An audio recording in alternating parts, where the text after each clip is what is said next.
ఈ తెలుగు సింహగర్జనను ఉద్దేశించి, ఈ తెలుగు సునామీని ఉద్దేశించి మనందరి గుండె చప్పుడు, యువత స్ఫూర్తి ప్రదాత, కొంతమంది దుర్మార్గులకి రెడ్ బుక్ అంటే అందరికీ, దుర్మార్గులకి, దుష్టులకి మనందరి స్ఫూర్తి ప్రదాత, కార్యకర్తల గుండె చప్పుడు, తెలుగుదేశం, తెలుగు యువ తేజం జాతీయ ప్రధాన కార్యదర్శి నారా లోకేష్ గారిని మాట్లాడవలసిందిగా ఆహ్వానిస్తా ఉన్నాం.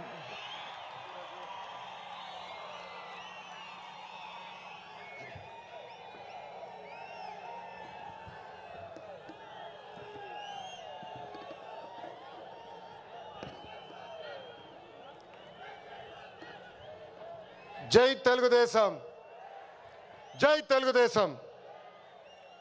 వేదికమైనున్న గౌరవ జాతీయ పార్టీ అధ్యక్షులు చంద్రబాబు నాయుడు గారికి, రాష్ట్ర పార్టీ అధ్యక్షులు పల్లా శ్రీనన్నకి, 1982 బ్యాచ్ సీనియర్ నాయకుల దగ్గర నుంచి 20-25 జూనియర్ బ్యాచ్ల వరకు ఈ సమావేశానికి పెద్ద ఎత్తున వచ్చేసిన ప్రజలకు, నాకు ప్రాణ సమానమైన తెలుగుదేశం పార్టీ కార్యకర్తలకు మీ అందరికీ నా హృదయపూర్వక నమస్కారం.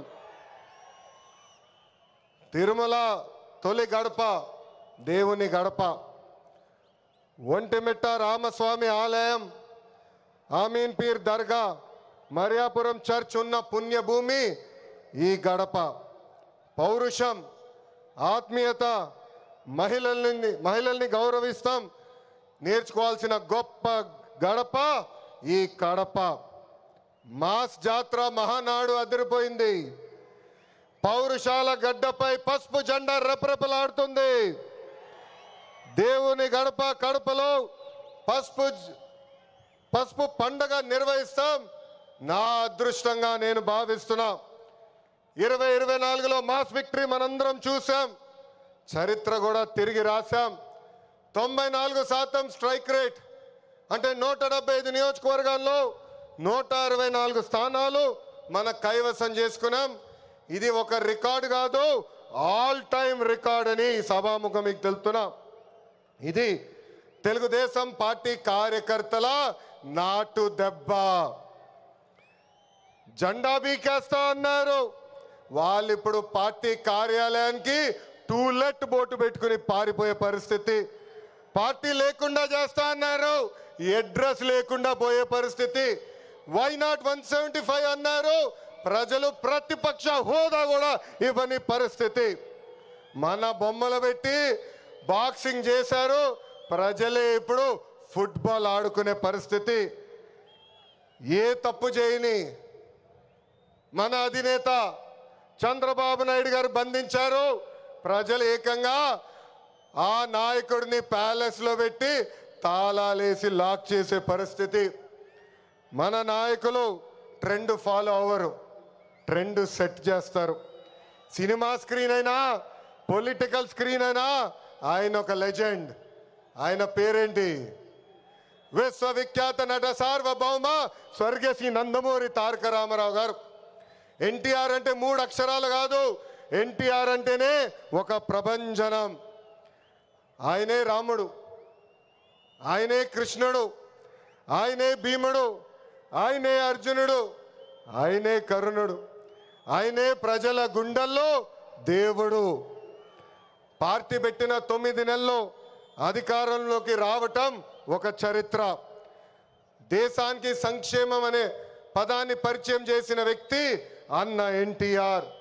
2 రూపాయలకే కిలో బియ్యం, 50 రూపాయలకి హార్స్ పవర్ విద్యుత్, జంతా వస్త్రాలు, పక్కా ఇల్లు, గురుకుల పాఠశాలలు, మధ్యాహ్న భోజనం, ఇట్లా చెప్పుకుంటే రోజంతా పడుతుంది అన్న ఎన్టీఆర్ చేసిన సంక్షేమ కార్యక్రమాలు చెప్పేదానికి. సంక్షేమంలోనే అన్న ఎన్టీఆర్ ఒక బ్రాండ్. ఇంకా తెలుగువారు ప్రపంచం మొత్తంలో పెద్దపీట వేసింది మన బ్రాండ్ సిబిఎన్.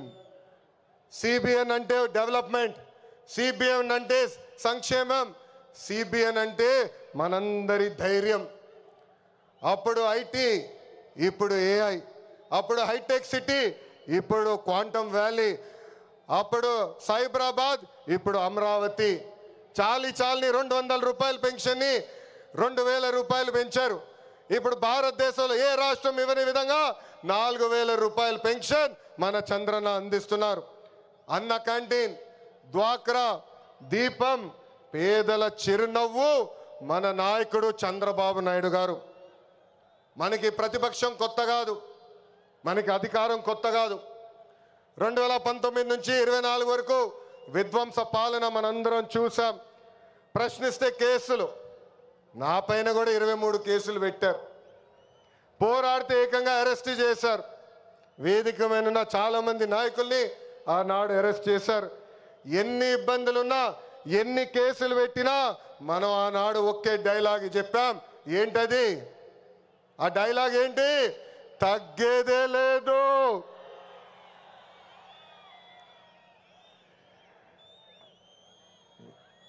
మనందరం చూసాం. ప్రత్యర్థులు దాడి చేసిన, తొడగొట్టి మీసం మిలేసిన అంజిరెడ్డి తాతనే మనందరికీ దమ్ము. కత్తితో దాడి చేసి తల నుండి రక్తం కారుతున్నా ఏకంగా పోలింగ్ బూత్లో కూర్చుని చివరి ఈవీఎం సీల్ పడే వరకు పోరాడిన మన అక్క మంజుల గారే మన ధైర్యం. కత్తి మెడపై పెట్టి వాళ్ళ నాయకుడికి ఒక్కసారి జై కొట్టమంటే జై చంద్రబాబు నాయుడు, జై తెలుగుదేశం అని ప్రాణాలు కోల్పోయిన తోట చంద్రయ్య మనందరికీ స్ఫూర్తి. వేదికమైన ఉన్నారు. పార్టీ కోసం పోరాడి ఆనాటి పాలకులు వ్యతిరేకంగా మాట్లాడినందుకు ఆయన కన్ను పొడిచి కంటి చూపు పోయినా జై తెలుగుదేశం మన గాంధీ గారే ఈరోజు మనందరి సత్తా. విధ్వంస పాలనలో రాష్ట్రం తీవ్రంగా నష్టపోయింది. ఆంధ్రప్రదేశ్ను ఏకంగా అప్పుల ప్రదేశ్గా మార్చేసింది గత ప్రభుత్వం. ఒక్క కొత్త కంపెనీ తీసుకురాకపోగా ఉన్న కంపెనీల్ని పక్క రాష్ట్రానికి తరిమేసే పరిస్థితి మనందరం చూసాం. 1000 రూపాయలు పెంచేదానికి 5 సంవత్సరాలు వాళ్ళు తీసుకున్నారు. ఏకంగా జే బ్రాండ్ లిక్కర్తో విషం కంటే ప్రమాదమైన మద్యం అందించి 30,000 మందిని చంపి 1000 కోట్ల రూపాయలు ధనాన్ని లూటీ చేశారు. అందుకే రాష్ట్రాన్ని కాపాడుకునే దానికే కూటమి ఏర్పడింది. ప్రజల కోసం గౌరవ ప్రధానమంత్రి నరేంద్ర మోడీ గారు మన చంద్రన్న జనసేన అధినేత, నాకు అన్న సమానమైన పవనన్న, అందరూ అజెండాలు పక్కన పెట్టుకొని పని చేశారు.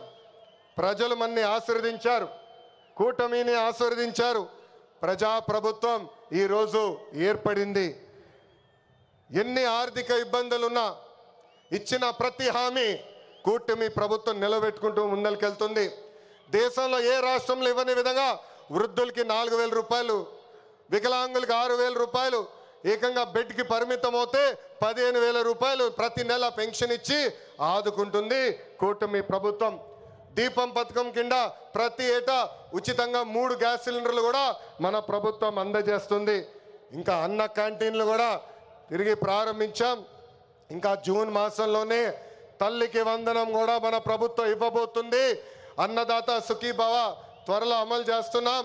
ఆగస్ట్ 15 నుంచి మా అక్క చెల్లెలు, పెద్దమ్మ, చిన్నమ్మలు ఆర్టీసీ బస్సులో ఉచితంగా కూడా ప్రయాణించే హక్కు మన ప్రభుత్వం కల్పించబోతుంది.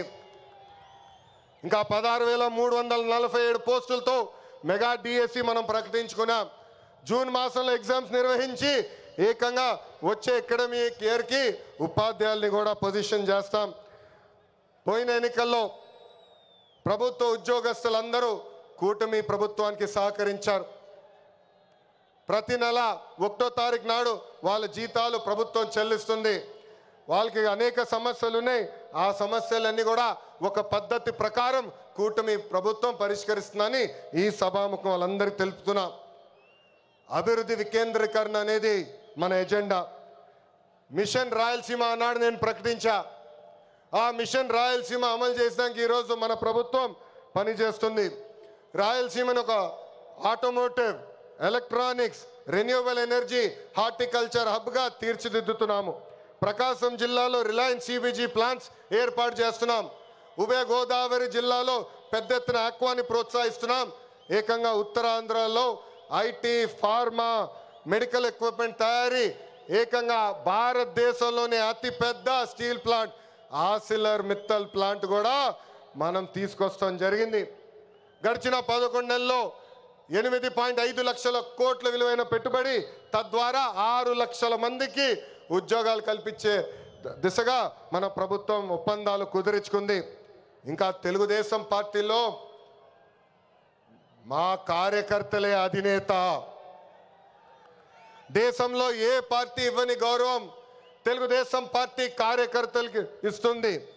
దేశంలో ఏ పార్టీకి 1 కోటి మంది సభ్యులు లేరు.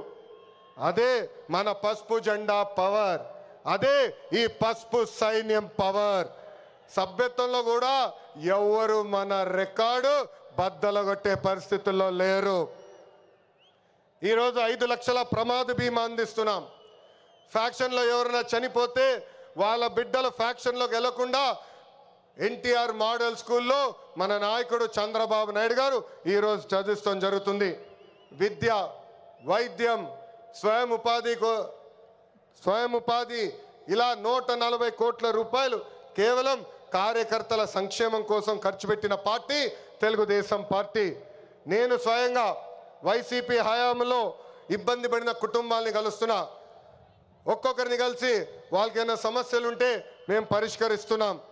అంతేకాదు మన అధినేత చంద్రబాబు నాయుడు గారు కానీ నేను జిల్లాకు వచ్చినప్పుడు ప్రభుత్వ కార్యక్రమానికి వెళ్ళే ముందల ఆనాడు మేము ఇచ్చిన హామీ మేరకు ముందల ఉత్తమ కార్యకర్తలు కలిసిన తర్వాతనే ప్రభుత్వ కార్యక్రమాలకి మేము వెళ్తాం జరుగుతుంది. నేను సీనియర్ని జూనియర్ని సమానం గౌరవిస్తా, కానీ పనిచేసే వాళ్ళని ప్రోత్సహిస్తా. ప్రతి కార్యక్రమంలో కార్యకర్తలు భాగస్వామ్యం అవ్వాలి, కలిసికట్టుగా పనిచేయాలి. మన చేస్తున్న సంక్షేమ అభివృద్ధి కార్యక్రమాలు ప్రజల్లోకి తీసుకురావాల్సిన అవసరం చాలా ఉంది.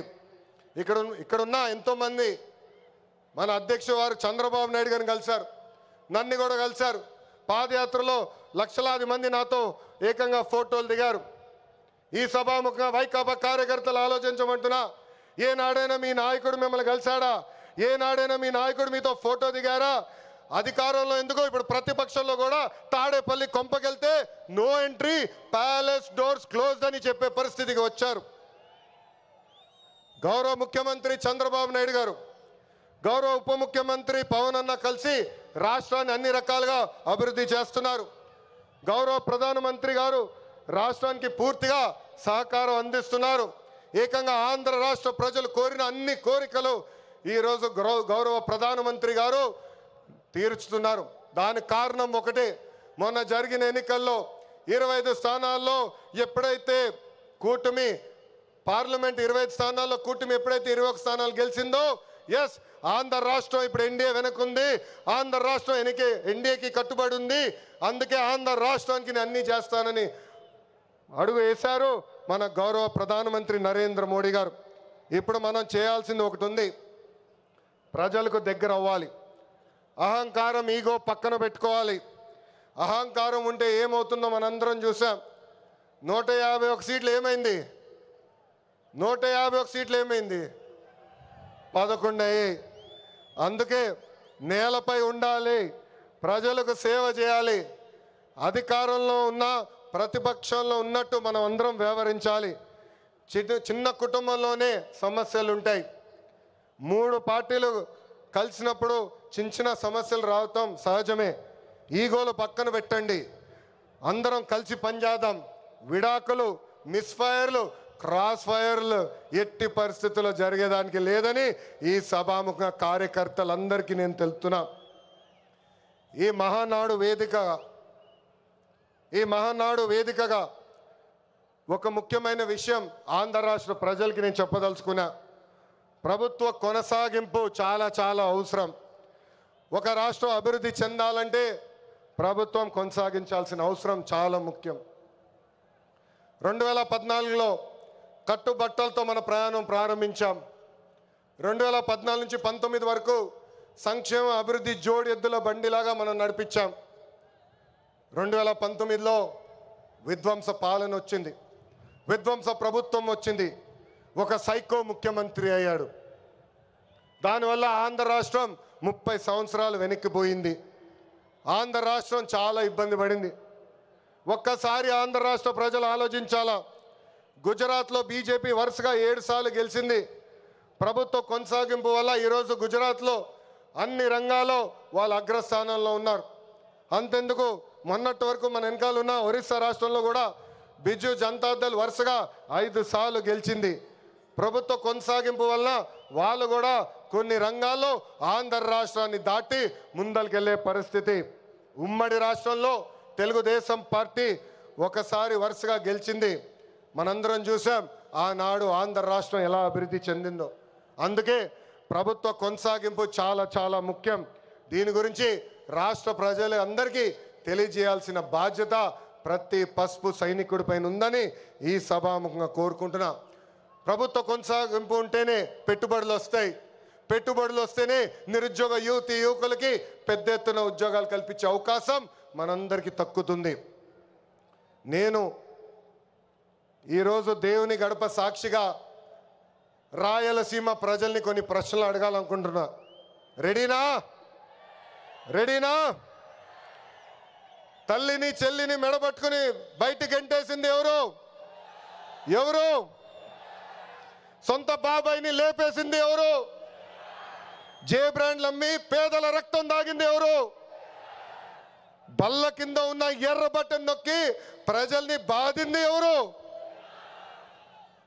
అందరూ ఎర్ర బుక్కు అని ఏడుస్తున్నారు. ఎందుకయ్యా అంత ఏడుపు? నేను ఆనాడు చెప్పింది ఏంటి? ఎవరైతే చట్టాన్ని ఉల్లంఘించి ప్రజల్ని కార్యకర్తలు ఇబ్బంది పెట్టారో చట్టపరంగా వాళ్ళపైన యాక్షన్ తీసుకుంటానని నేను చెప్పా. ఈరోజు ఎర్ర బుక్ కాదు కదా,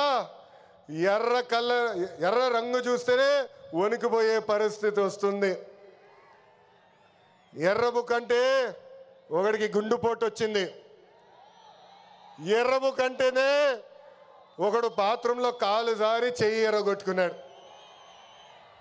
ఇంకొకడు ఏమయ్యాడో మీ అందరికి తెలుసు. అర్థమైందా రాజా? అర్థమైందా రాజా? సమాజమే దేవాలయం, ప్రజలే దేవుళ్ళు అన్నారు అన్న ఎన్టీఆర్. అందుకే మనం 6 శాసనాలు ప్రకటించాం. తెలుగు జాతి విశ్వఖ్యాతి, స్త్రీ శక్తి, యువగలం, పేదల సేవల్లో సోషల్ రీఇంజనీరింగ్, అన్నదాతకు అండగా, కార్యకర్తలే అధినేత. పాలిట్ బ్యూరో సభ్యుల దగ్గర నుంచి, వేదికమైన పెద్దల దగ్గర నుంచి, ఇక్కడున్న కార్యకర్తల వరకు ఈ 6 శాసనాలు మన శ్వాసగా బతకాలని ఈ సభాముఖంగా మిమ్మల్ని అందరినీ కోరుకుంటూ, మనకి ప్రజలు ముఖ్యం, వాళ్ళ ఆనందం వాళ్ళ సంతోషం ముఖ్యం. అహర్నిశలు కష్టపడాలా, వాళ్ళకి అందుబాటులో ఉండాలా. తిరిగి 2029లో మళ్ళీ కూటమి ప్రభుత్వాన్ని గెలిపించాలని ఈ సభాముఖంగా కార్యకర్తలందరూ తెలుపుకుంటూ, ఎప్పుడు మా ఇంటి తలుపు మీకోసం తెరుచుంటాయి. నేను మొన్నే చెప్పా, గ్రామ పార్టీలో ఏమైనా సమస్య ఉంటే మండల్ పార్టీని కలవాలి, మండల్ పార్టీలో సమస్య ఉంటే నియోజకవర్గ కమిటీని కలవాలి, వాళ్ళకి సమస్య ఉంటే ఏకంగా జిల్లా కమిటీ కలవాలి. వాళ్ళు కూడా సమస్య పరిష్కారం కాకపోతే ఎప్పుడు నవ్వుతున్న మన అధ్యక్షుల వారు పల్లా శ్రీనివాస్ గారిని కలవాలి. ఆయన వల్ల కూడా అయిపోతే మీ లోకేష్ మీకు అండగా నిలబడతారు. మీ సమస్య పరిష్కరించే బాధ్యత నేను తీసుకుంటానని పసుపు సైన్యానికి ఈ సభాముఖంగా నేను హామీ ఇస్తూ, ఈరోజు గౌరవ ముఖ్యమంత్రి గారు చంద్రబాబు నాయుడు గారు వేదిక పైన వచ్చినప్పుడు ఒక పాట పెట్టారు. ఆ క్షణంలో నాకు చాలా బాధ వేసింది. ఎందుకంటే ఆ పాట వినిన తర్వాత గౌరవ ముఖ్యమంత్రి గారిని నేను రాజమండ్రి జైల్లో మొదటిసారి కలిసిన సంఘటన గుర్తొచ్చింది. చాలా బాధ వేసింది. ప్రజల కోసం ఆయన జీవితం ఆల్మోస్ట్ పోయింది. అక్టోబర్లో 2003 బాంబ్ బ్లాస్ట్లో నక్సలైట్లు ఆయన పైన దాడి చేశారు. నాడు నేడు ఎప్పుడు ఆయన ప్రజల గురించి, ప్రజల భవిష్యత్తు గురించి ఆలోచించే వ్యక్తి. అలాంటి వ్యక్తికి ఎందుకు దేవుడు ఆనాడు ఈ పరీక్ష ఇచ్చాడా అనుకున్నా. ఇప్పుడు అర్థమైంది. తెలుగు ప్రజలు తిరిగి చంద్రబాబు నాయుడు గారు వెనక నిలబడేదానికి దేవుడు మనందరికి ఒక పరీక్ష పెట్టాడు. ఆ పరీక్ష జయించాను. అందుకే ఈ రాయలసీమ గడ్డ తెలుగుదేశం పార్టీ అడ్డ అని తెలుపుకుంటూ నాకు ఇంత అద్భుతమైన అవకాశం ఇచ్చిన ఈ పసుపు సైన్యానికి పేరు పేరున నా హృదయపూర్వక ధన్యవాదాలు తెలుపుకుంటూ మీ అందరి దగ్గర నుంచి సెలవు తీసుకుంటున్నా. జోహార్ అన్న ఎన్టీఆర్, జోహార్ అన్న ఎన్టీఆర్. చంద్రబాబు నాయుడు గారి నాయకత్వం, చంద్రబాబు నాయుడు గారి నాయకత్వం. వందే వందే, జై హింద్.